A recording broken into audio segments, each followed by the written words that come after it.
Hello, everyone, and welcome to Command Center, your video game book club podcast. I said it. My name is Daniel, and with me is... Nate, foremost snake juice salesman of the Wasteland. It wasn't snake juice, what was it called? And...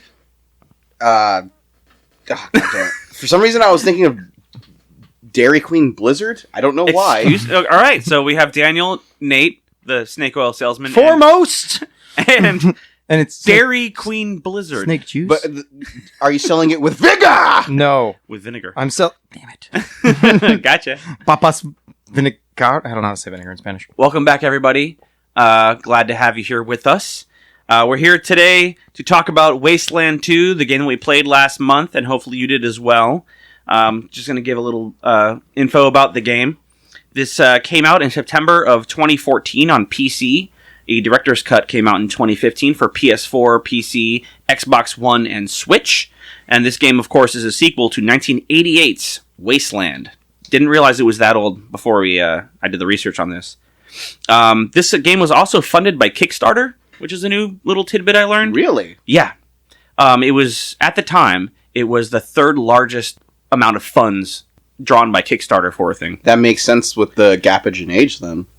I guess a lot of people really loved the first one and wanted to make the second one. Yeah, no, for real. Yeah. I think part of the problem was this game. Oh, I'll get to it later. Actually. Ooh. Yeah. No, it's nothing crazy. But yeah, funded by Kickstarter. They asked for $1 million. They got damn near $3 million. It was developed by In Exile Entertainment, who also... I looked through what they made. The only thing that of note that studio made was Bard's Tale. Wait, I thought they were the people that made Fallout 1. No. I'll get to that. Yeah. Published by Deep Silver, who I never heard of. So this game was directed by Brian Fargo, who produced and co-designed the original game, and he also worked on Fallout and Fallout 2. I thought you were going to say the Fargo movies / shows. That'd be actually pretty hilarious. Yeah. No. I wonder if he knows William H. Macy. In 2007, he stated, quote, "I am indeed looking into bringing back the game that spawned the Fallout series." Now, I always, when I was playing through this, I was like, this obviously feels like Fallout. Original Fallout. Well, any kind of Fallout. No, Interplay's Fallout, yeah. From the control interface. Well, the gameplay. Yeah. But I guess I kind of meant just the feel. The aesthetic. Yeah. And the aesthetic. There you go. Every episode. The world. But it went even deeper than that. So they had 3 main writers on this game, and I didn't write their names down, so sorry. But they included 2 people who worked on D&D, writing the missions and stuff. There was an author on there who writes for the Warhammer series. There was like a novelist as well. Uh-huh. And knowing that now, looking back, you can totally see it. Colin McComb, Nathan Long, and Patrick E. McLean. Speed McLean. And their names will be right here. Fuck you! No, they goddamn won't. Not gonna happen. I'm gonna put douchebag with an arrow. Oh, that'd be so great. You should do that. I can do that. I'm going to spend do time that, on that one. Yeah. So they fade into him. They also hired early Fallout games designer Jason Anderson and soundtrack composer Mark Morgan, who did the sounds or the music for Fallout and Fallout 2. So there's just a lot of people that came in, and it totally shows through. I do like that it's very different than Fallout. Mm-hmm. Has the same feel, but it's its own thing. Did Fallout 1 and 2... Tactics was the first one that had big squads, right? I never played... The only Fallouts I played were 3 and 4. Yeah, I played 1 for 3 hours. I was like, this isn't first person. But I've heard Tactics is squad-based. It's like Icewind Dale meets Fallout. So you have a squad of 6. They all level up individually. Very similar to Wasteland. Relevant.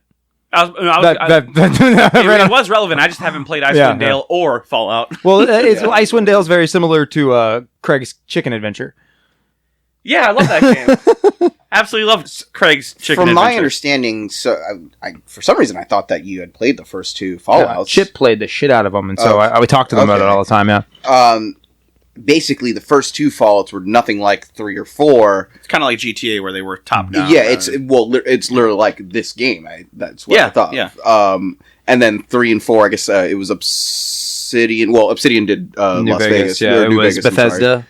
Bethesda. Bethesda bought the rights and then made the Bethesda, the Bethesda rhythm /gene/ whatever the fuck they've done from Skyrim and fucking slap and paste in every single genre they do. One last thing here written down for my intro to the game. It got generally positive reviews with an 81 on...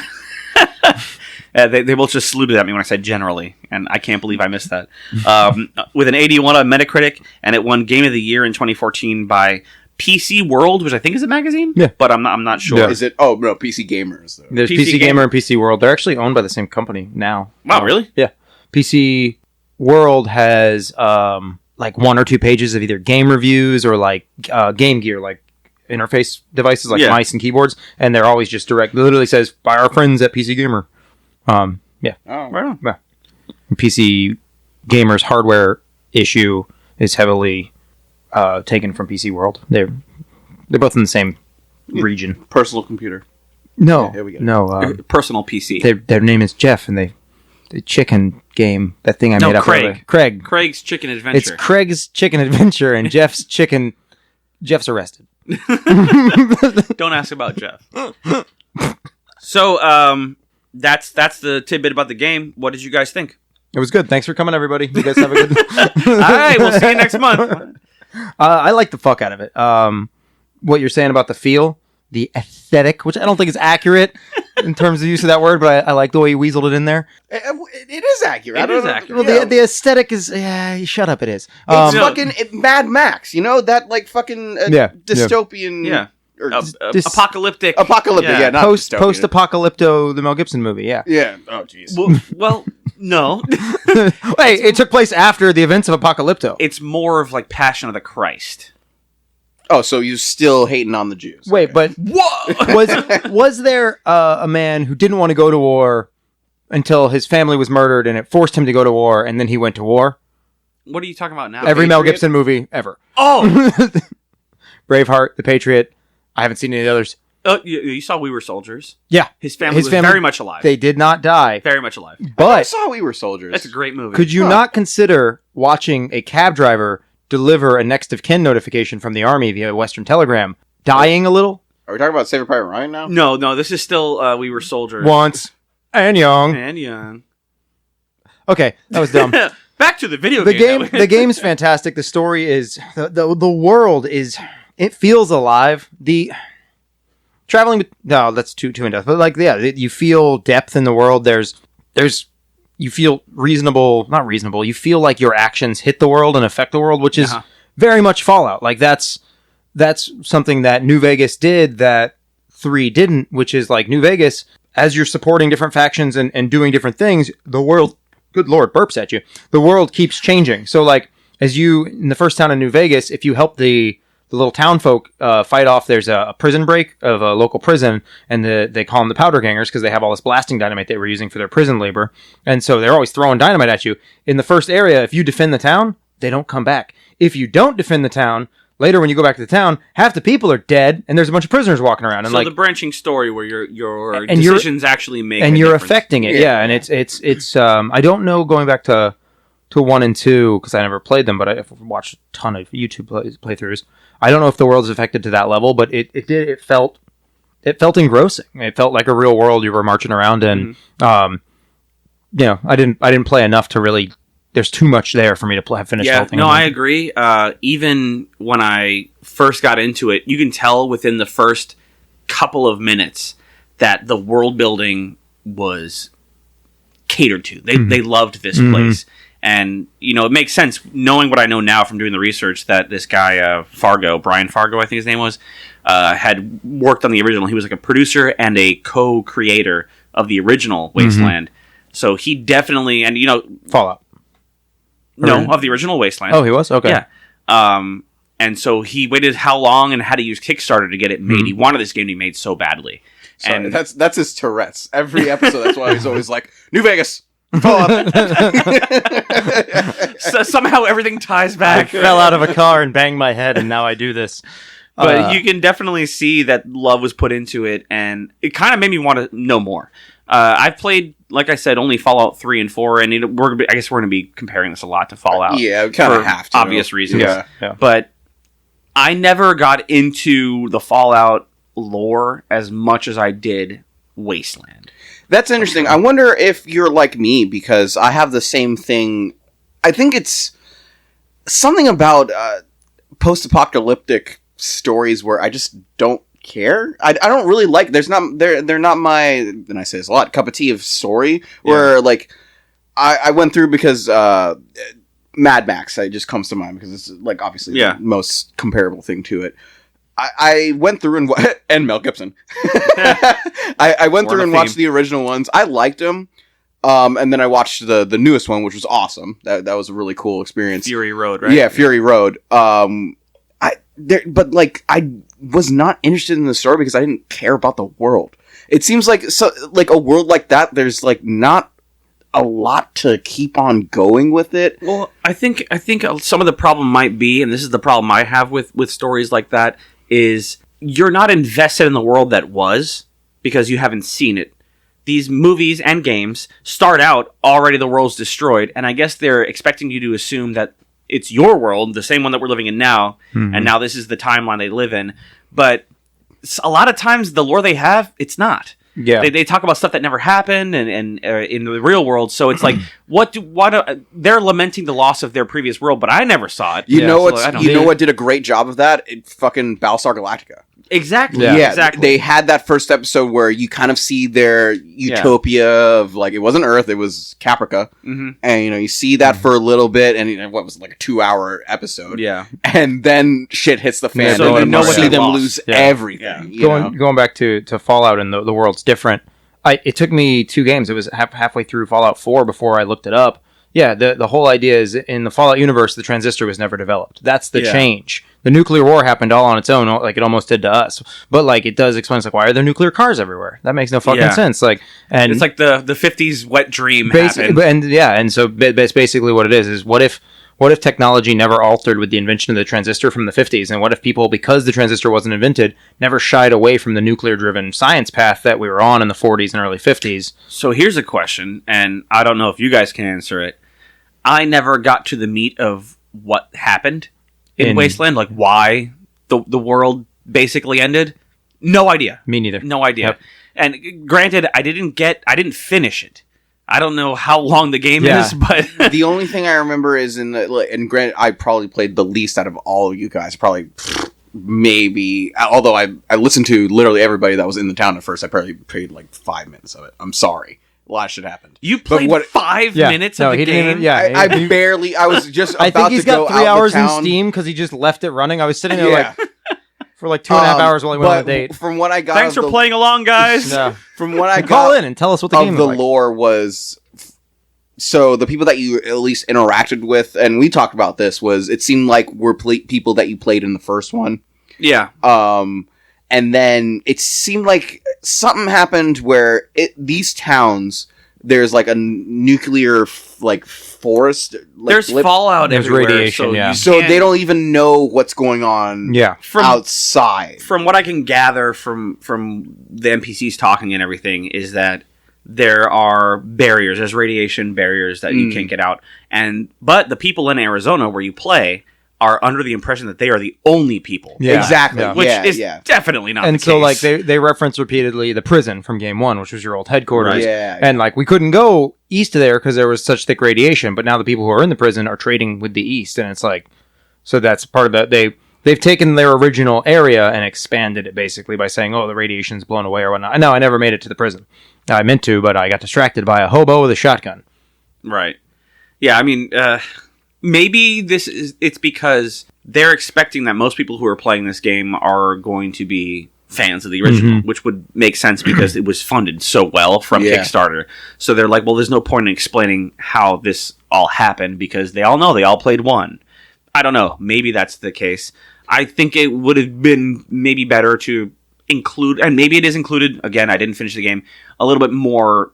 I think that's why they, at least in the director's cut, they had the like live action thing in the beginning, and that's where I was like, all right, this is really cool. But like you said, if I was really invested in the first one, then that would have been like very impactful. It's really interesting because even though I played a little bit of it, I did get a feeling of it's weird, like going along the lines of all right, your interactions count throughout the entire game.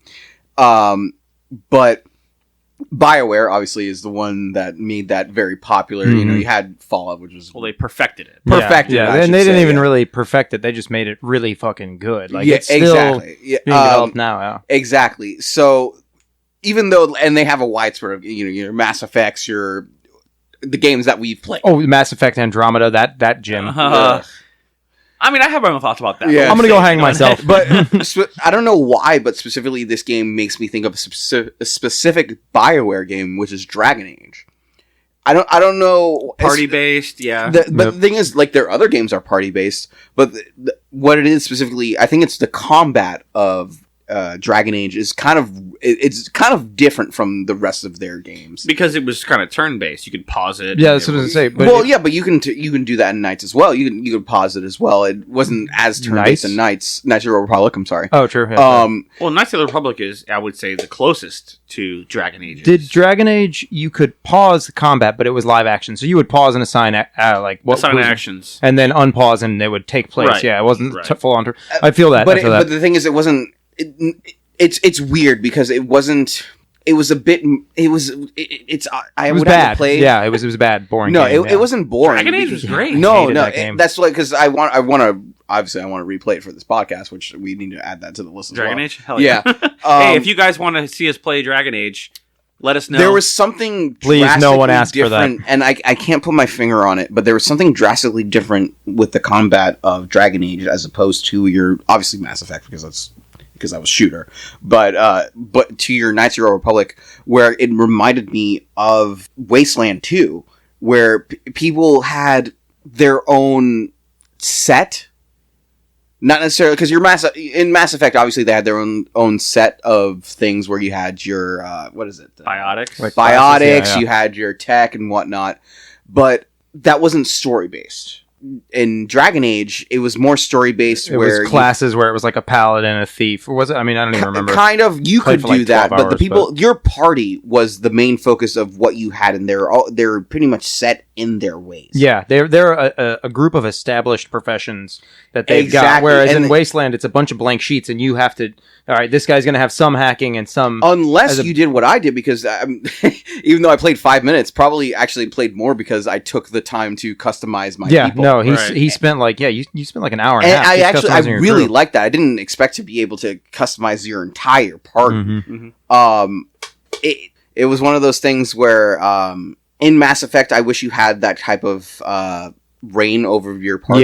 Yeah, I feel you on that. Instead of an established story for each person. Well, it makes sense because the way that the characters are created, there's no classes Yeah. in Wasteland. But remember, like I was just saying when I introduced the game, there was 2 D&D writers that were on Mm. Which is the 2 of the writers Ooh, that had makes worked on sense. D&D. So, there are like quote unquote classes in D&D, but you can make whatever you want by speccing your character this a certain way, which is exactly That how it also works in makes sense Wasteland. because when I was making the characters, I even told you I was like, this reminds me a lot of Vampire the Masquerade. yes, which I was literally a going to say, what tabletop- game yeah. did it remind you of? That's so Yeah. fucking cool. Yeah, it had like the same exact feel, even the of same that. dots and the increase in Yeah. cost of skills. Yeah, Yeah. I really like because you're in like XCOM. Shut up. XCOM, similar strategy where, but as your character levels up, they naturally pop into classes that you don't determine. It's an RNG class, and then they get these class abilities. Whereas there was no class, but you needed specialists, and no one could be a generalist because of the increase in cost of skills. Like my lockpicker also was lockpick and safe cracking. Technically, they are different. They're 2 different skills while they are similar. And so I was leveling her up on both, but it very rapidly came to a point where it's like, I got to commit somebody. If I want to go full on both, I have to commit one person entirely to lockpick and one person entirely to safe cracking because the skills keep getting more expensive. But the thing is, it was even more in depth than that. That was one of the things that threw me off with this game because I was expecting right off the bat to be like, oh, I fucking loved XCOM. I'm gonna fucking love this game. And no matter like, all right, I'll make my redheaded lass. Oh, jeez. Oh, jeez. But I didn't think I had to actually like make a bio. Like you had the option to write Yep, the bio yep. for this You don't person. have to. You don't No, but- have to, but like obviously, Did you? Yeah, I fucking did. I wonder what took you so goddamn long. That's what took me so fucking And then long you to play didn't even this play game. the people that you made. He's going to be an absent father. He's going to write this thing into existence and then fucking yeet the fuck out of these kids' lives. We gotta watch him. Eyes. But I love that. That was one of the things that did throw me off. Was like I said, I thought it was going to be like XCOM, but it was way more in depth to the point where, to your point, where like you had this many options of lock picking and whatnot, but it wasn't even that. It was also the dialogue options for each person as well, And which you is like got- you're playing legit. It's like if you're playing four fucking Master Chiefs or 4 fucking Commander Shepherds. Well, what, you know, what I liked was it wasn't just charisma, or with Commander Shepard. charisma. What's the charisma? What's Commander Shepard's Renegade store? Renegade On the and Citadel? Paragon? What is Commander Shepard's favorite store on the Citadel? Is it that one, that one, that one, or that one? And this is my favorite Store store on on the Citadel. He just keeps saying that in the strip club. Is the strip club a store? I mean, sells you're a goods and fucking services. terrible person. you are buying something. No, it's a good or a service, sir. You're not buying the person. You're buying. Well, in some time. places, never mind. Okay, yeah. So our next game is about. Shit, you guys completely derailed what the fuck I was gonna say. And now you know how it feels. Everything comes full circle. Yeah. So, but bitch. you have Paragon, and you don't just have the two options, or just in Fallout 3, charisma, where it's like, I'm gonna fucking kill you, charisma. Now I won't, or I'm gonna fucking steal from you, charisma. Now I won't, and like I'm not gonna give you this medicine, charisma. Oh, now yeah. you had hard ass, smart ass, hard ass, and kick-ass, kiss hard ass, kiss ass, smart ass, and kiss ass. yeah. Yeah, and like I kind of poured some points into smartass just to see what would happen, because I thought it would just be like funny quips and one-liners. No, it actually opened shit up. Like people were like, you get, and it's like, point some oh, poison in that ass as well. okay. If you guys could please send the police to Tampa, Florida, I'm about to be raped.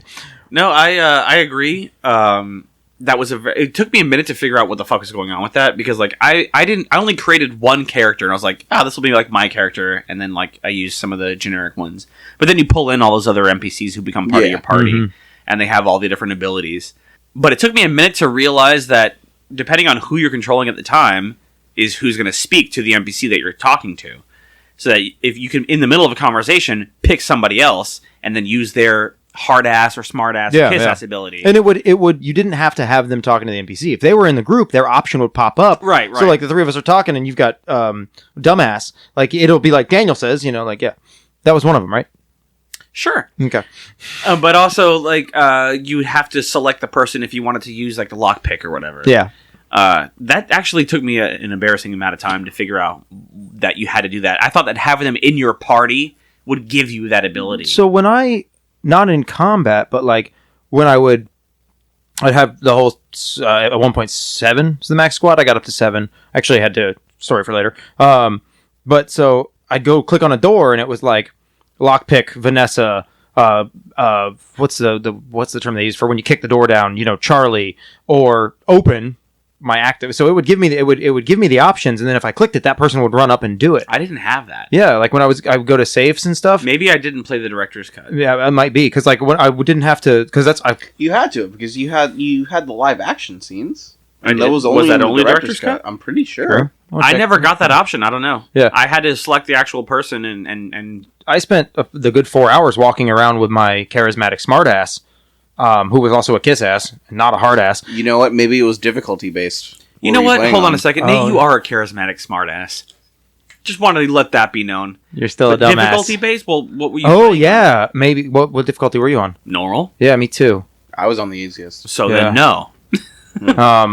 But I did drop it down to easy at one point, but then I put it back to normal, and that didn't go away. What a pussy. Well, yeah.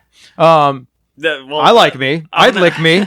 I'm going to make fun of myself here. I probably should have dropped it down. Yeah, because you kept getting your ass kicked. The reason... No, I got my ass kicked once. The reason that I didn't finish is because I guess I somehow wandered into a place I shouldn't have been, and my entire team wiped, and I had saved right before then, and I didn't have any of the previous saves, so I was kind of stuck in that fight. And I tried it like 10 times, and there's no way I was going to win it. Like, my highest HP person was like 47, and I was facing like 7 people who had 100 HP. No way for me to get out, and this was like halfway through the month. And What I was level like, were you guys? Huh? What level was your team? I don't know. Oh, sure. But I was like, I'm not going to start all the way over, because I got really invested, and I went through every dialogue option, try to get everything, and I was like, well, I'm either stuck here or I have to restart the game. And I said, nah. I started the game and about 2 hours in, realized I had fucked myself and went back and restarted the game like immediately. But I don't have that kind of and also that was like 2 hours in. That was after one night of playing. Yeah, you did it 15 days of playing in, a bit more of an investment of time. I want to pull out PSA. Don't rely on the autosave. Yeah, save your fucking game. Save regularly. Yeah, like a game. I mean, we kind of pride ourselves on playing on old games that don't have autosave. I figured that you guys would have adapted to it by now. You get babied, you get used to shit, okay? Yeah, fuck you! He was a little distracted. He was getting his first prostate exam because we were so old. And then he wanted another one, and another one. It was weird, Your Honor. Hey, I mean, he's an American. Nate, I never knew that you were a doctor. I ain't. You want another one? Quit scratching your head and making that face. I'm not scratching my head. My neck hurts. Neck! I want to call out something. So I know you didn't, and Daniel said he didn't. There's so like after the first area, the first like town you go to, which is cool because like the other town gets wrecked and the people are pissed. One guy, so I went back to the second town. Well, just to clarify, the first mission you get is there's 2 towns that are calling for help. The first mission is the radio tower, and then as you're going, Either way, there's 2 towns that are calling for help, and you have to choose which one to go to first. And they give you a warning. They say you probably won't have time to do both. They do say that. I thought that was just like a narrative thing. I had no idea it was actually because in so many games, that's the you got to come now. 14 hours later, thank God you made it in time. Like exactly. So I just went to the one that was closest, and then after I finished that mission, which was a really long mission, a lot of pieces to it. The other town is decimated, and I go there, and there's like one little thing I have to do there, and it's finished. It ain't decimated, not 10%. Everybody's dead except a few people. Like, yeah, it was ugly. I definitely. But we talked about this, me and you, Nate. Yeah. So you have to choose basically, and then after you finish those missions, you go back to your home base, and people will be like, "Oh, you chose to go to this town. Mm-hmm. Thank God you did that." And then the next dialogue after be like, "Well, why'd you let this town go to hell, you piece of shit?" And it's like, Jesus Christ! Glad you saved Farmville, so now we have food. You stupid piece of shit! I'm thirsty. You didn't save Watertown. Christ, it sounds like a Tall Tale game. It was. It was Tall pissing me off. Tall Tale or Telltale? Telltale. Sorry, Telltale. Tall That's Tale literally like what is it? Like the second mission in the Walking Dead episode. Oh yeah. You either have to save his son or save him, but either way, he's pissed at you. The son's pissed or the dad's pissed. Yeah. Fucking so, you go back to the town I didn't save, and there's one person left, and he's furious because all his friends are dead. And at the time, they didn't tell you one town was a water treatment facility and the other one is the farm. It was implied. It was a farm and a town, and I was like, it was called Ag Center. Yeah. And what was it High Water? Point. High Water. Oh. Something like that. I don't know. I thought it was High Point. No, it was like High Water. I can look it up. I'll blab it out in the middle Pretty of the sure it was later. High Water. But yeah, but I didn't know that was the water storage place. So I was like, well, food or some town, like if I save the town, then we'll all starve to death. I'll go save the food. Later found out I didn't save the water treatment facility in the desert. Whoops. And so you go into town and there's like one person there and I think you watch her die or she bleeds out or something. You and wash her die. You wash her dry. In the water town. Wash or dry. Not both. You can be damp and clean or dirty and lean. Dry. Yeah, so but then there's one guy left in town and he's furious. He's like, fuck you, fuck the Rangers, which is the organization you're with. I'm gonna go to the prison and join up with the Tunnel Snakes or whatever the opposing band is called. Oh, it's Scorpions. That was your nickname in high school. Desert Scorpions. Right? Desert Tunnel Scorpions. Snaky. And he's like, I'm leaving, and he starts walking out of the room. He's like, okay. Well, that's what I said. But then I just clicked on my nearest shotgun guy and pointed the cursor at him. I was like, I mean, he's gonna be propaganda. Nah.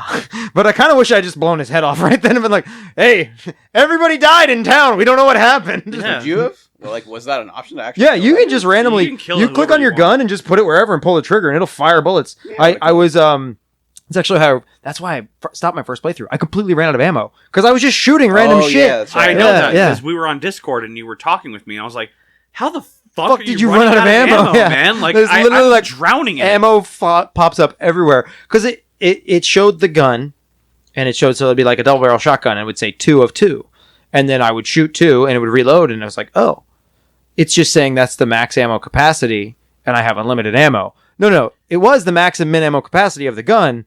And the ammo's in your inventory, which I managed to never see. Right, but you have to give the right ammo to the right people. If you click auto distribute, it'll only give them the ammo of the guns they have. What? Yeah. Damn it! So maybe I spent so much time distributing ammo. Here's the kicker. So if you have, and I didn't check with like if there's a gun in my inventory, if it'll give me gun. But if I've got a shotgun Nate, equipped, I'm so pissed right now. I spent so much goddamn time on that. Half the time I was playing, I was distributing fucking ammo. So like I had, And fuck you for not telling me. No, I'm not sorry, and I have the right. But so I had one guy who had a pistol and then a close range like cutoff shotgun. It wasn't a double barrel. It was like Sandra's, I don't know, douche or whatever, and a sawed off, and not even a sawed off. It was like a pistol shotgun. It's just a pistol that shot a fucking 2 shotgun shells with one shot. So a sawed-off single shot? I don't know. Very versatile. I was like Angela's Revenge or some shit. No, I had a that name. one Yeah, too. yeah. And so I kept hitting I had that auto one in distribute, high school. but I never used her fucking shotgun because it was basically a scatter pipe, and she would So constantly is my dick. she would constantly be getting shotgun shells to the point that my shotgun she guy. would. In the face? Oh my god! Fuck you guys. Yeah, she ended up with a ton of shotgun shells before I was so rudely interrupted by my own sighing. In her eggs? I'm not sure what that was supposed to mean. To you, the sound of a brain aneurysm? I don't know what the fuck you're referencing. Quit staring at me. Well, to be fair, I have no idea what the hell your story was about. So You couldn't because we took a 10-minute break and then a pizzles, a little piddle. So, what was your favorite and least favorite part of the game, Daniel? No. I mean, You just don't want to do that segment because you didn't play enough of the game to have a favorite No, and I least mean, I favorite. already had my favorite and least favorite, but we're my like... favorite was the intro, and my least favorite was the intro. Yeah, was when I turned the game off and I never turned it back on. No, I mean, I think it's appropriate. No, unless you have something else to add, Yeah. I have another story about a hobo with a shotgun. that's okay. Snake Squeezins. It wasn't snake juice. The liquor in the game was called Snake Squeezins, which is so Also much my better. nickname in high school. Yeah. You were alone know a lot what? and caught masturbating. in I high school. appreciate it as well that the one of the prevalent cigarette brands. What? I'm sorry. What about getting caught in high school masturbating? Your I'm nickname sorry, was what? Snake Squeezins because you kept getting caught masturbating in high school. Oh, I thought you were confessing some sin. I don't confess them. He's confessing your alleged sins, sir. Alleged. But one of the cigarette brands, because there's like 3 different brands of cigarettes. One of them was Coffin Nails, which I thought was really funny. Yep. I did like on your characters, you could choose their favorite brand of smokes, and they'd start with a pack of smokes. I only did it for one guy to see what would happen. I figured maybe give him a long-term debuff, or like when he got too old, he'd die. No, it just gives you a fairly valuable item that you can sell and don't need to use it all. But no, Whoops. it's useful.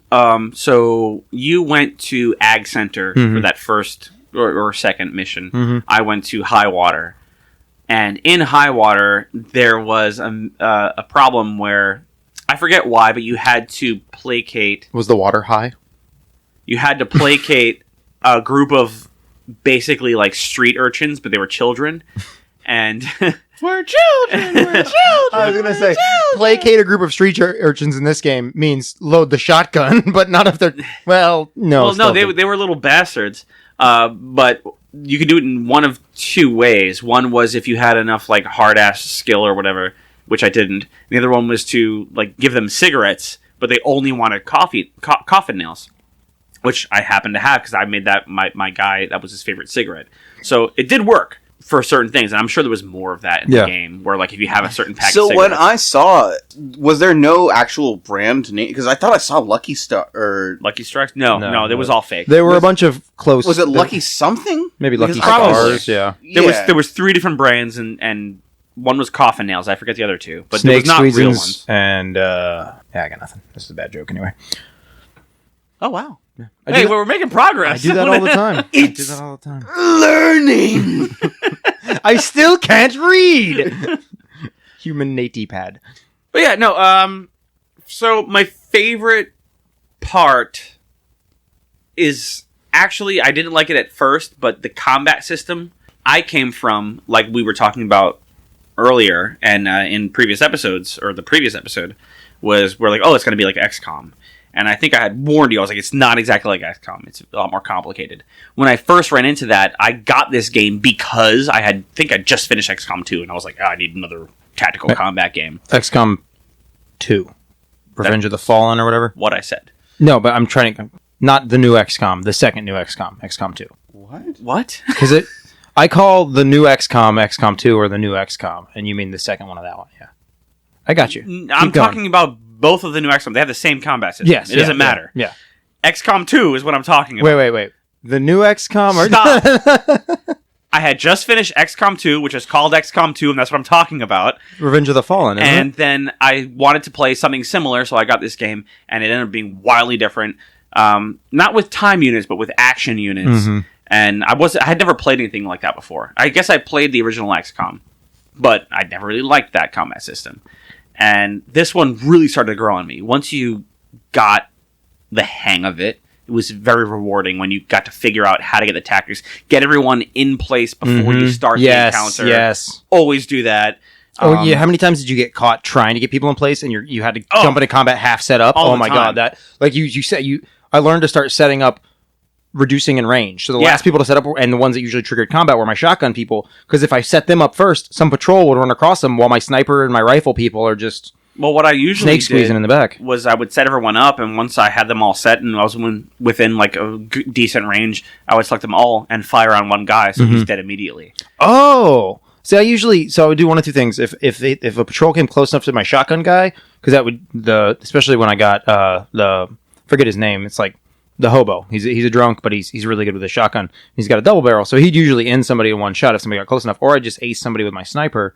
But I never thought about just firing everybody, because then they all just drop into turn at normal. It's Exactly. not yeah. You get free shots on one guy. And it just basically, reduces their everyone. total ammo capacity, but reloads don't take that long. Yeah. So I grew to love that combat system. I still like the XCOM combat system better, just for simplicity's sake and for planning out moves.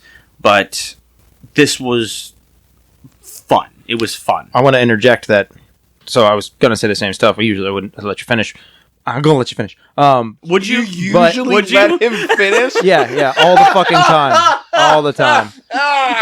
But so the one reason I like this one more than XCOM's was for complexity's sake. It wasn't oversimplified and like, I don't know, like there weren't any obvious logical inconsistencies in it because of the way it was. And it was more complex. It took a lot more learning. But yeah, no, I'm keep going. Sorry. we have a case study here. Least favorite A case set? case Case study. Least favorite, man. I mean, there were several things that I didn't really care for, so it's hard to pick one. Which is, I did like the game. Don't take that the wrong way. I didn't really like. So they pull you into lore. They try to get you invested in the story. But like we were saying earlier, where like someone will yell at you for one thing and then praise you for it in the next in the same. It's like the Civ AI, like let's be friends, and then it nukes a city. Exactly. Yeah. That kind of broke my immersion. Where it's like, oh, thank you so much for doing this, and I say something else like, fuck you for doing that. I'm like, okay. It's like Three Dog in Fallout 3, where it's like, these are the things you've done, so I'm going to say them to you so that the world feels ambient, where like you're just stating things that have happened. Like, other than that, I think that while I liked the combat system, the UI was a little bit clunky. And it was not user-friendly, which is not a dig at the game. A lot of games do that on purpose. Like, they want you to learn the system, and, for simplicity's sake, that's your problem. We made this game, you learn how to play it. But it was a little bit daunting to first come into. If you weren't dedicated to playing this game for a reason, whether you love the series or we're doing it for a podcast, I would, and this is what happened the first time that I played this years ago for a couple of hours, and I said I hate this combat system, so I stopped. It's like a lot of games where there's a steep learning curve up front. Like once you learn the system, how to operate it, you don't even think about it. But that first hour, you're like, how do I do? You have to have a motivation to want to learn it. Yes. So I guess that I didn't really care for that. Jay? Yeah, that's perfect. That's exactly what I thought, because the one thing that set me against this game was that I remember you first mentioning this game, I guess like 2 episodes ago. I'm like, him. No, was he? Yeah, one of you said it. And I was like, it's like XCOM. I was like, XCOM? Fuck yeah, I loved XCOM. Not normally a game that I've naturally liked, but I was thinking like, I thought it was like, I'm definitely going to like this game because I loved XCOM. But that wasn't the whole truth. Yeah. I wasn't enthralled to full. I wasn't enthralled with this game because of XCOM, because I watched you play when I was young. So, and I just remembered that like that looked fun, and I've always wanted to play it. And I was like, oh yeah, I'm gonna definitely play this game. I'm older, so I can fucking play this game. And we touched on this before. The aesthetic of it, I don't care for the post-apocalyptic aesthetic of those type of games. Here's all the shades of the brown spectrum. Exactly. It can get kind of depressing. Yeah. You ever been to Arizona or Nevada or New Mexico? I don't. Yeah. That's what it looks like. Exactly. That's all. Hey, what do you want to do today? Apocalypse. Let's do meth. Because what else can we do? Okay. No, it's depressing. And fucking shit. What is that? Indian drug or Native American? I'm sorry. Peyote. There you go. Peyote. Oh yeah. So I didn't care for that, and I loved the reason why I loved XCOM was, the nostalgia, and that I fucking love science fiction. That was also a very vibrant environment as well. Lots of colors. Oh my god, yeah. I mean, like that was like a Covenant warship. Okay, I guess that's yes. Obviously, that is a part of it, but also just because I like with science fiction, you have more to. There's like it's kind of to me endless possibilities. With post-apocalyptic, it's like all right, you have this, and then which is still a form of sci-fi, but maybe not the flavor of sci-fi that you most identify with. Exactly, and that was one of the things that I just didn't gel with. I didn't like anything that I was looking at.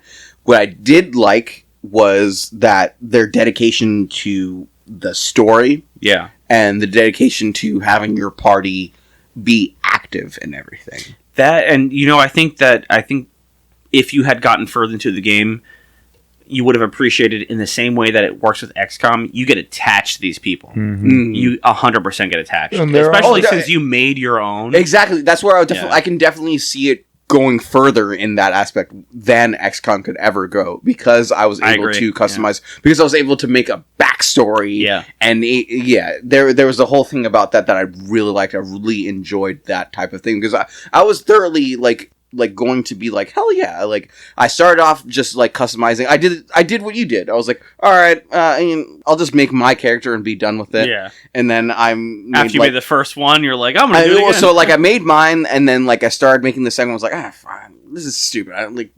We need to play this for the podcast. I'll just keep going. And so I made like the generic sniper, and then I was like, all right, let me select the other two.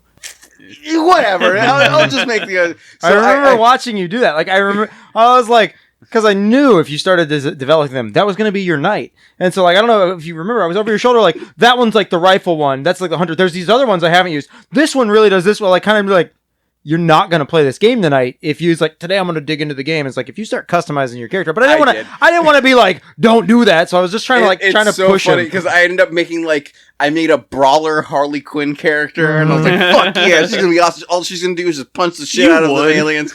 And then I made a medic. I made like a sweet medic, a sweet like unopposing medic. Unopposing? I don't know. Yeah, is that not a word? I don't know. It didn't make sense to me. Sorry, that was rude. Forgive me. Thanks, John. To continue my rudeness, fuck you, and fuck you, and fuck me. Well, yeah. So basically, to sum it up, I don't remember what my dislike was, but my like was the your customization. dislike was basically the entire game. No, it was the setting, the aesthetic. The setting of it. But goddamn, I love the customization. And then to what you were saying about, or both of you were saying, is to the dialogue and whatnot. It wasn't as developed as you would say, like a BioWare would be, as I would say BioWare would be. I think it was just done differently. Yeah. Because they had a hell of a lot more options than a BioWare game would have. but it wasn't polished to the point. Mm-hmm. When you have less options, yeah. you can customize more how, like, you can use 2 responses for the same thing that the player would pick. But it was almost too ambitious. And you had like the topics down at the bottom, whereas like in Mass Effect, it'd be like, I want to talk about something else to go back to the previous menu of discussion. Sometimes they go away. And in this one, it was, it would pop up discussion topic items, so somebody could literally have just finished talking about their dog, and you could be like, free money, and they'd be like, yeah, I love money, I'm so excited about it. And it's like, but also a couple of times, like, I was trying to play it like a BioWare game, where when I do that, I go through every single I did. I went through everything, And I did too, but I would see sometimes where, like, I'd be on a certain chain, and I'm like, oh, I want to talk about that in a minute, but I want to choose this one, and I do this one, and then that one I want to talk about is gone. Because like, sometimes you had a one shot to get it. Sometimes it would open... So I only saw it. I missed it once in my first playthrough.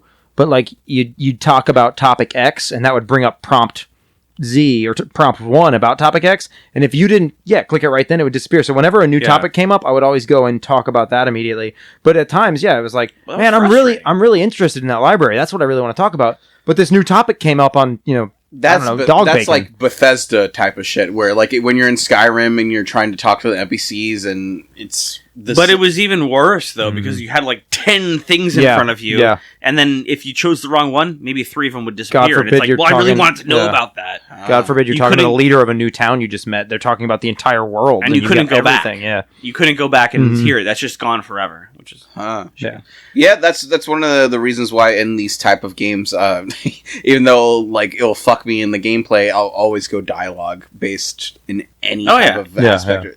Dialogue, or was it persuasion, aggression, or charisma? Or charisma. I think also, and I might be completely wrong about this, but I think that Wasteland 1 might have been text-based adventure. I've got it pulled up right here. Which would make sense. Also, you're holding your laptop weird, and I don't like it. Because I don't have a table in front of me. Because of the way that the dialogue was set up. It leads me to believe that perhaps that was the case. And it was from 1988. So I can't see it. Yeah. I would guess that it was probably text-based. There's a screenshot of it. There's a screenshot of it, and we're looking at it, and it looks pretty text-based. Pretty text-based. Yeah, it looks pretty text-based. With is that a sprite? That is a sprite, yeah. Yeah, with sprites and stuff, and I wonder if it moves around, but it looks like... So I think maybe they were trying to capture that same kind of feel, but they might have missed the mark a little bit. Maybe they didn't have enough time or enough resources or enough technology to make it what they really want it to be. Text-based, but not text-based. Get the feel of text-based without having to type in. All the rich... but text-based... plot elements of a text-based. You would always be able to type in what you wanted to talk about. That's what I'm saying. Would disappear. It looks like it's like selected text-based, not like with King's Quest where you had to type in, "You give me a sword," and shit. Yeah, go right, open door, this and that.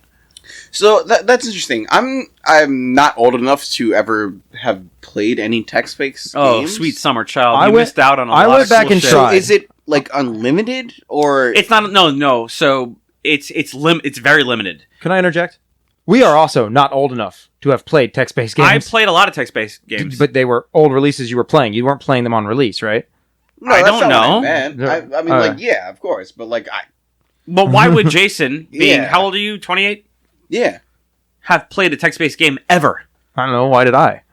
Because you're older than him. Well, I wanted to try it, but it came out the year I was born. I just wanted to try it. Well, that's the thing. I mean, I played Super... We have a generational gap here.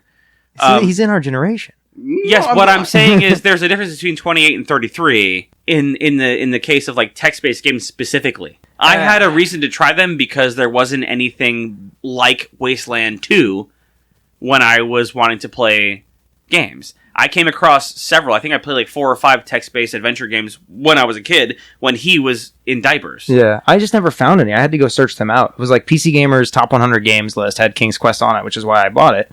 Didn't buy it. I just got it free because it was an 80s game. But like I don't know. I guess maybe I wasn't, because I've always like played one game for like a year. I never really explored the market, so I never really saw any come out. Like I didn't see any come out. I just came across them. I played them. Yeah, I just never came across them. But it was very, very limited. But you had to find it out. It was like kind of exploratory. So you would start the game and it would tell you like basic commands like, swing sword open, move this way, move that way. So you'd be like, move north, and they give you a description in text of the room you're in and what's in there, and you just try. So it's like, okay, there's a sword and a door and a chair here. So you can be like, pick up sword. It wouldn't work. You try take sword, maybe that would work. Mm-hmm. Oh, okay. And Yeah, you'd be which like, is infuriating. When open you're just trying door, to, maybe that wouldn't work, but like, go through door, maybe that would work. So you have to kind of like probe and figure out what works in there. But once you start playing the game for a while, you figure out what the commands are. You understand. You start to Exactly. learn the brain of the person who wrote them. Yeah. And then That you go makes sense, through. and I can see how that can be like up to snuff as like a kind of like an analog thing. 'Cause Hey, man, if you at can the learn time- it, if you can type it, you type as Mhm. I think you can type as fast as you're At doing the that time, shit, yeah. it was fucking incredible. Like, it was an outdated system of gaming, even when I found it. Which ones did you play? I don't remember the names. Yeah. I mean, like a lot of them were Flash games and Mhm. stuff. But I mean, this is a very long time ago. I didn't Yeah, think I was about a kid. Flash games. The only games Yeah, that I played okay. like that was like fucking, the educational ones like Reading Rabbit and all that type of stuff, But I mean, I think it's like I wouldn't say a lost art form because the art form has progressed, where you don't have to type in commands. I mean, that's what gaming is like you just get better and better at trying to replicate real life. But I do think there was some charm to it. Mhm. It was some charm in the way that you have to discover some sort of secret. There's no hints, none whatsoever, and you can't see anything. So you're creating the entire world within your own mind. So the game is different for every person that plays it, which is something cool to me. That'd be interesting to see if Wasteland 1 was actually like that. Yeah. It might have been. It looks like it's got Wasteland. sprites, So like- did you guys buy the director's cut? Yeah. Wasteland 1 came with it, oh yeah. so Oh, we can good. play it. Okay. Yeah. I won't. But I we could. I mean, I might give it a try at some point. Obviously, like I said, I barely played this game, but even after all of this, like with every episode, it makes me want to play Wasteland 3. Yeah. Like I wonder Yeah. how Yeah, we keep I doing wonder that. how different Wasteland 3 is going to be. By the way, guys, Wasteland 3 just came out. That- It has really good reviews. Yeah. Yeah. It's supposed to be good. The same people made it. Yep. And so it's got to be good. It has to be. That's interesting. I honestly would maybe even just pick up Wasteland 3 and Yeah. just play that. Silverlight Studios. No. Yeah, that was the people. Silver. that made the Deep second Silver. one, right? Deep Silver. Deep Silver is yeah. the publisher. So Nickname in high school. we have Um, played games by Deep Silver on this podcast. That's the publisher. Really? It's not the developer. Yes. Yeah. What? Do you want to guess? Yeah, kind of. Go Can ahead. you give me a hint? Early games. Just tell us. No. Oh wait, how much time we have? Early games in the podcast. Go. You get 4 choices. Just say the first one. KOTOR. No, obviously not. Zombies. Island? Yep. Dead Island 2. Really? Also, there was another one on the podcast list. Dead Island 1. Yeah, I was gonna say Dead Island. Did do It was 1 and 2. They also did Really? the It's a publisher. It's not the developer. Yeah, It's just whoever I know. put it It's out. just Cause- very interesting. I don't know. they did there's Saints Row. They did all they published all the Saints Row games as well. Yeah. Really? But you don't realize they didn't make the games. I understand They just, that, yes. Like released them. They It has published nothing to do with. I understand that. Financial but still, backing. Like publishers are, well, you got your EAs, you got like Deep They Silver. they choose who they want to invest in to have the games. Yeah. And then a lot more European games. My favorite part of this game was the Sure. combat. I don't remember where we were. Because it had like XCOM. New XCOM was great-ish. But like the combat, which was what they focused on from the original game, because that's where you develop the emotional commitments to the characters. You remember your red-haired lass saving your squad with a well-placed shotgun blast and a reaction shot. But it did the fact that it's like I can move 1 step and shoot and then I'm done, or I can move 27 steps and shoot and then I'm done. Never really attached for me. It always just felt like a complete, you just lost. I lost caring because I have to deal with this poorly designed combat system. Whereas this one was so in depth that like individual shots flanking counted, and to the point that if you were 1 tile off flanking, it wouldn't give you flanking. So your accuracy would be down. But in addition, it wasn't just like, oh, they're in cover, so your chance to hit is reduced by 20. It's they're in cover and you're at a 45-degree angle, so they lose 10%. Go ahead, Jay. Oh, sorry. I just wanted you to. Yeah. Oh, sorry. Go ahead. No. I wanted you to finish. But when we came into this game, I remember you saying that both of you being like, "All right, we I loved it because I wanted to play more XCOM, but you said it's more like the original XCOM, Yes. which Yeah. is XCOM... XCOM, Earth Defense or something like that. Yeah, it's XCOM. Universal... But it XCOM. had a whole name. UFO Defense. Yeah. UFO Yeah. Defense. There you go. Well, but not to be confused with XCOM Rising from the Deep, or XCOM Interceptor, or XCOM Off-World Alien Penis Trader. I'm writing a video game. Deluxe. Royale. So with cheese on the alien penis. No, okay. But the combat system was fucking sublime. Like it all made sense from. All right, now it's their turn. It did get annoying at times where it's like, how the hell can I tell what turn order they're going to take? But what is the difference? I know there's a specific term between the original XCOM and then what we have right in now. original XCOM, it's more like Wasteland, where you had time Wasteland units had or action points, Mhm. Action points. Yeah. That's what it was. and yeah, original XCOM had time points. yeah.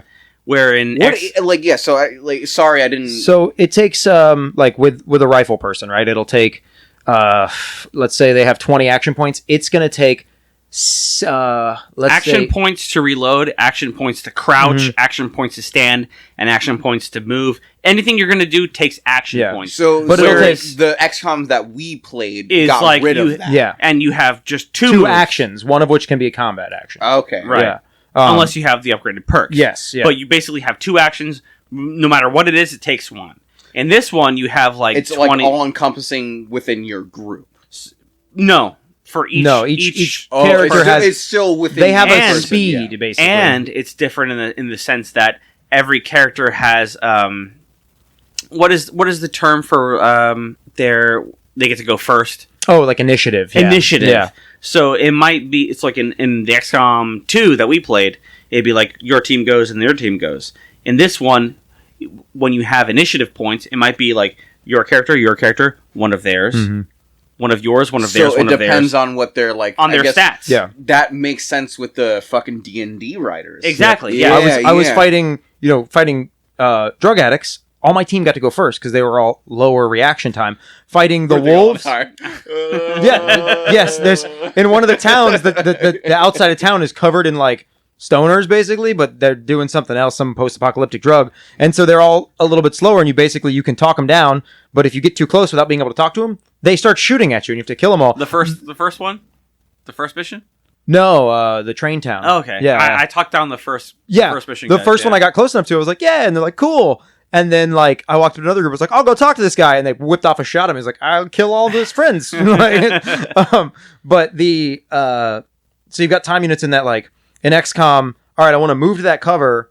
But, you had the green area where you could move and shoot. Yeah. This one, it gave you that green area, which the original XCOM didn't do. The original XCOM, you had to just do the math on the amount of time units required to fire. So I could move within the green area and still get a shot off. Or I'd be like, all right, it's 6 time units to shoot, and I've got 18 time units, or action points. I can shoot 3 times if I stay stationary. So you just keep railing away. That's interesting. I mean, it's along the lines that I said, where, like, I kind of just fucked myself over thinking that this was going to be, like, the XCOM that I played. Yeah. But, I tried to warn you. But so, like, remember in XCOM, if you wanted to use, like, a special shot or a special move, you'd have a cooldown. And there were cooldowns in Wasteland as well, but most of the time, instead of cooldown, they would have, you have to have this many action points. To use it would cost more. So if you wanted to shoot a burst fire rather than just one single shot, it'd be like 3 versus 5 time points. So you have an incentive to like plan your shit out. In addition, if you ended your turn with some action points left, you could bank a few of them for the next turn. So like one guy could get off, if he didn't move the previous turn or had some action points left, he could get off 3 shotgun blasts. Damn, boys, I'm really disappointed that I didn't play this game thoroughly. You have time. I mean, You got nothing but how time, many times baby. have I said that? Nothing Like, but time. I mean, I'm totally gonna play this game after we're done. Yeah, exactly. Hey, guess how many hours I put into Grim Fandango, the game I said I would finish. I literally 0. said to you recently when I was like, man, I really want to I've said it to you several times. I really want to get back into XCOM. It's just one of those things where like, it is a huge investment to get back into those type of games. It's so weird because you think of a time invested game, you think of a AAA game like your Red Dead Redemption 2s, those big games that take like 100 and something hours. Hearts of 100 Iron. and something hours Yeah. of story. Of story, but Yeah. you're gonna spend like 300 Yep. hours playing Yep. this kind of game. Like, yeah. Exactly. It's so interesting. You know, but, I like, did that. I actually, when I was going through the Steam list to look through things that we might play next month, I came across Arkham City, and it was still installed. And I was like, I don't even remember what I was doing. I don't remember how to play. I'm not going to finish this, and I uninstalled it. But that was the thing that I was like, I'm totally going to finish this game. Oh hell I'm yeah! so I knew you were, invested. but yeah. But no, I Yep. did the same thing with XCOM. Like I still want to. I really do. we'll come back to it. Nate, what's your least favorite? I can't decide if it was my least favorite or if I actually needed it and liked it, but the little mini game of the travel where you had your water management and random Oh, encounters yeah. and you had to find oases and stuff. Like it, I liked it because it did give you a little break. The game, like going into combat in XCOM when you're like, I got to get this thing researched and I got to build this new craft and I got to build this base. Shit, there's another terrorist event. I have to go out. I want to finish my mission objectives. They're playing footsie. They're playing footsie right now. Don't talk about it. Love is born. TM. Oh fuck. What? But so you're going from town to town, and the towns they were big. You get to a new town, you save and quit for the night because it was just Takes so a much. long time. And the travel offered a little diversion, which was cool, and it gave them an excuse to give you radio messages, which is cool. But I didn't like wolves randomly attack you, and it's like try and escape, and it's like you escaped. Wolves randomly attack you, try and escape you, and I never once got caught. Neither did I. Yeah, because if you had any points in survival, you just Yeah. escaped. So now it's like, well, now I got to find some fucking water. And I did like the aspect of the Fallout. You had to go through to get the different objectives, and you were weighing, is it good to go through all this Fallout? It would. I did appreciate what you're talking about, the wolves attacking you, like the wild dogs, or Yeah. whatever. Because if you were like strapped for XP, Yeah, you could farm it. Yeah, you could farm that way. Mhm. And I think that's why they added in survival. Yeah, because So you otherwise can, you're like, just rolling around a map. Yeah. you could use it if you needed it, Mhm. but you put 1 point in survival and you can just skip that whole Yeah. thing. Yep. So I kind of see what they were doing with that. I missed something on the combat. And I don't know if you guys will have felt the same way, but so you're out of combat and your medic heals people. So you have to walk up and it does a little badge. Like when you're healing somebody doing surgery, it shows like, a little image and it slowly counts down in time. And I swear to God that healing took like 48 seconds out of combat. In combat, my rifle person had fired 3 rounds in the same amount of time it took to heal somebody completely. Cause it's like, oh, the combat really makes the medic go faster, but out of combat, like, no, just sit still. Go wait in the waiting room for a good 15 minutes first. Kind of makes sense though. You're in combat, you can do actually, it quicker. 100% I was literally just makes thinking, sense. it's Yeah, I didn't realize that till I said it out loud. Have you been in war? Have any of us? No. That's why we're gonna start a war, a quest for knowledge. Hey man, election day is tomorrow. Oh, Hope yeah. everybody voted. Oh god. And this is gonna come out after election is over. Mhm. And that is why our podcast is named Command Center, not Front Lines. Oh my god. This could be a testament to the world before. We'll see what happens. What about testicle mints? Testicle men? Mints. Testicle men. I gotcha. Testicle Yeah. mints. We are testicle I men. wanna give my opposed to my what? my chosen lady a fresh mouthful. Alright, well, with that, I think that we have all of our thoughts already put out into the world. Now about my Too many. testicles. Oh wait, we're out of time. Okay. No, we are running out of time very quickly. Damn. I would like to talk about our next game. No. Back to my testicles. I'm pretty excited about it, and I think that you guys might be as well. No? Nate's pointing at his dick, so... Testicles. Okay. My testicles. Yeah, his testicles are excited, I guess. Are they shaking? No, or... you're pretty excited about it. My testicles. Yeah. Yeah. I'm excited about your testicles. Okay. Yeah. I still think that you're... Whatever. Lefty and Two Fly are amazing. Next month, hope you guys liked Wasteland 2. We loved it. Next month, we're playing Return of the Obra Dinn. You might not have heard about this one. I don't know if it was indie, but it was definitely like under the radar. Sure looks It was indie, an indie yeah. game. Yeah. Was it indie? Yeah. I'm psyched. So this game, I forgot to look up what it was available on. It's Oh. available on everything. Pause Because I'm going it. to be playing it. Jason, who is talking right now, is going to be playing on Switch. Did you just You name know, that's not what I yourself? meant. Yeah. When I said, But Nate agrees with your decision. I meant to say like, don't be like Who's talking right you. now? Say like Nate. But yes, Jason. Nate was also confused by this. says that it's on Switch, maybe PlayStation, maybe Xbox. I don't know. We could easily pause it, look it up, and then. No, I'm going with it. Okay, yeah, we'll put it on the Facebook. Good I luck, know guys. it's on PC. We know it's on Switch. Return of the Obra Dinn. It's $20 on Steam, Humble Bundle, and Good Old Games. And Switch. And apparently Switch. It's a great game. I played it about a year ago. I'm going to play it again because every time you play it, it's a different experience. It's that kind of game. Very visually pleasing. It plays as if it's on a Commodore or an old Macintosh, or you can choose different visuals for it. I'm very excited to see what it does for the Switch. I hope it's like it does the same thing for Nintendo games. Oh, I'm sure it will. Yeah. And that's part of the aesthetic. Yeah. But, man, it's a great game. I'm going to enjoy playing through it again, and I legit forgot the entire story. So of the game. I will no, straight up, man. It's wild. It takes some fucking turns. It starts out in one way and it goes off in many different directions. Definitely worth a play, and I hope you'll all join us in playing it this month. And we will this was late, sorry, but shit happens, it's life. The Lightning won Stanley Cup and the Rays were in the World Series. I'm sorry. Win. Oh, and also Hearts of Iron. Tampa. This is happening. Hearts of Iron came out with a new content pack, so yeah, that one as well. Yeah, but we're gonna try our darndest. We're gonna fail miserably. This will come out when you're fucking. The Super Bowl is not happening this month. I think we're fine because the Super Bowl's in Tampa as well. But we're. Hey, wait, is it? Yes, it is. Yeah, Fuck yeah. So we're gonna try our gosh darndest to get this out on time next month. We're not gonna. Thank you for sticking with us. We love you guys. You're the reason we do this. So hit us up on our socials. CommandCenter.games. Command Center Podcast Games? What the hell is the... CommandCenter.games. CommandCenter.games is the website. Yeah. Get us on Facebook, Instagram, wherever.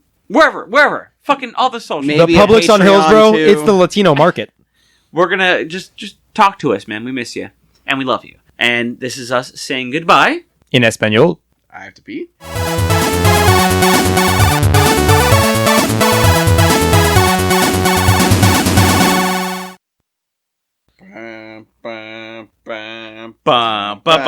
The whole point of waiting was so that Daniel had a dead space to edit. Keep your fucking hat on. Keep your fucking...